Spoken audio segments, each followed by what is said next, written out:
Selamat berjumpa kembali dalam layanan audio Sahabat Perjalanan. Hari ini adalah hari Senin 22 Desember 2025.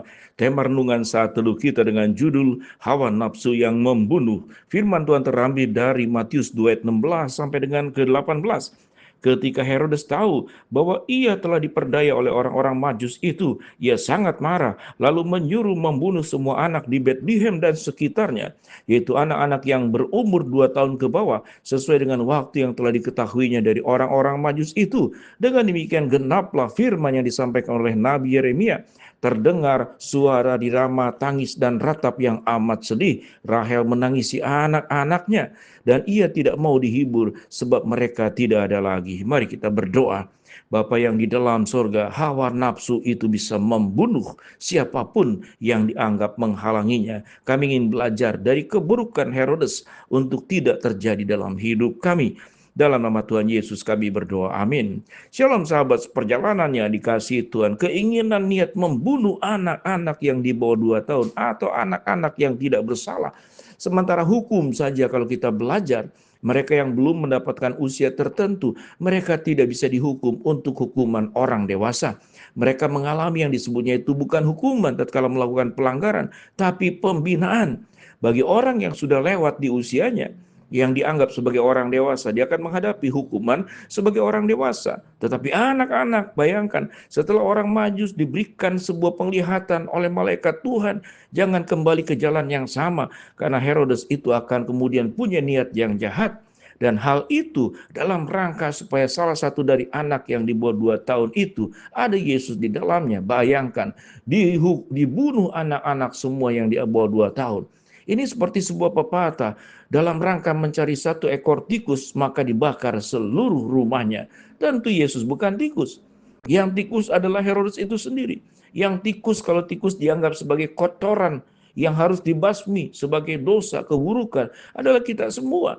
Bayangkan pendosa yang seharusnya menerima kelahiran dan kedatangan Sang Juru Selamat. Dan Yesus pun datang ke dalam dunia, tidak menyelamatkan manusia-manusia tertentu atau orang Israel saja. Yesus hadir pun untuk Herodes. Kalau kita belum belajar tentang hawa nafsu yang membunuh, hawa nafsu yang merusak, hawa nafsu yang menakutkan, dan hawa nafsu yang membinasakan, itu adalah Herodes. Kalau kita belajar tentang sejarah daripada Herodes Agung ini, ayahnya pun juga adalah sebetulnya seorang gubernur Yudea yang bernama Antipater. Setelah ayahnya meninggal, maka kemudian digantikan oleh dia sendiri sebagai anaknya, Herodes Agung.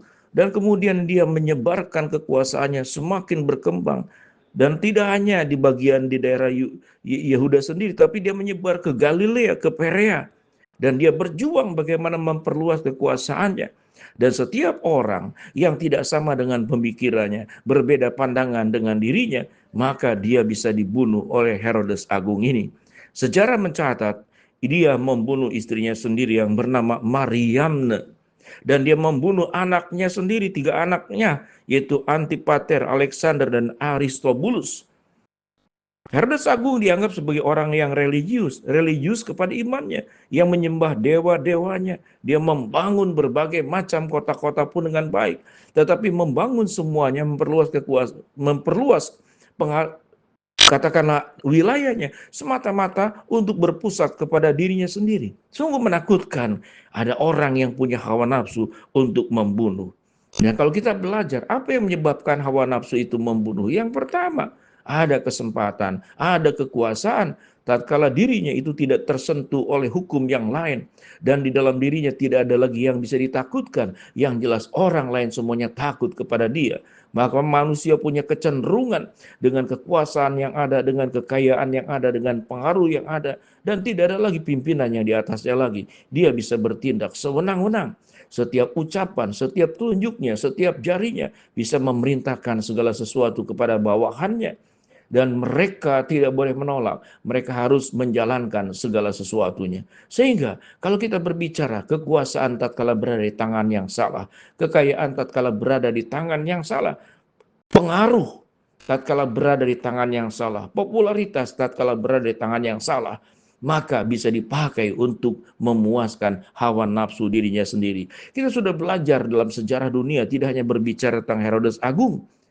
Orang-orang yang sebelumnya bagaimana punya kekejaman-kekejaman yang luar biasa, membunuh orang dengan cara mudah dan gampang saja, dan kemudian melakukan tekanan-tekanan kepada pihak yang lemah. Itulah hawa nafsu. Bagaimana dengan setiap kita masing-masing? Kalau Herodes Agung adalah manusia berdosa, dan kita pun juga adalah manusia berdosa, kita punya bakat untuk memiliki hawa nafsu. Adam dan Hawa sebagai contoh yang paling awal. Hawa nafsu untuk berkuasa memiliki segala sesuatunya, tetapi dia jatuh di dalam dosa. Hawa nafsu itu bisa membunuh orang lain. Tetapi ingat, hawa nafsu juga bisa membunuh dirimu sendiri. Orang yang memiliki hawa nafsu dalam sejarah panjang peperangan di dunia ini, perang dunia pertama, kedua, bahkan mungkin kalau tidak hati-hati bisa terjadi perang dunia ketiga yang tidak memakai senjata-senjata yang sifatnya tradisional, tapi cukup dengan tombol, maka meledaklah seluruh nuklir-nuklir yang bisa menghancurkan muka bumi ini dalam waktu sebentar dan sesaat.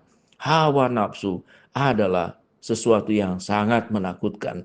Dia tidak hanya merusak satu orang, dia bisa merusak seluruh tatanan yang ada di dalam dunia ini yang sudah Tuhan ciptakan dengan sangat baik. Biarlah hidup kita selalu dipakai Tuhan untuk memiliki hawa nafsu yang diubahkan, dosa yang dipertobatkan di dalam kuasa Tuhan Yesus. Mari kita berdoa. Bapa dalam surga, biarlah hidup kami dipenuhi oleh kasih Tuhan, pertobatan, dan tidak dikuasai oleh hawa nafsu. Dalam nama Tuhan Yesus kami berdoa. Amin.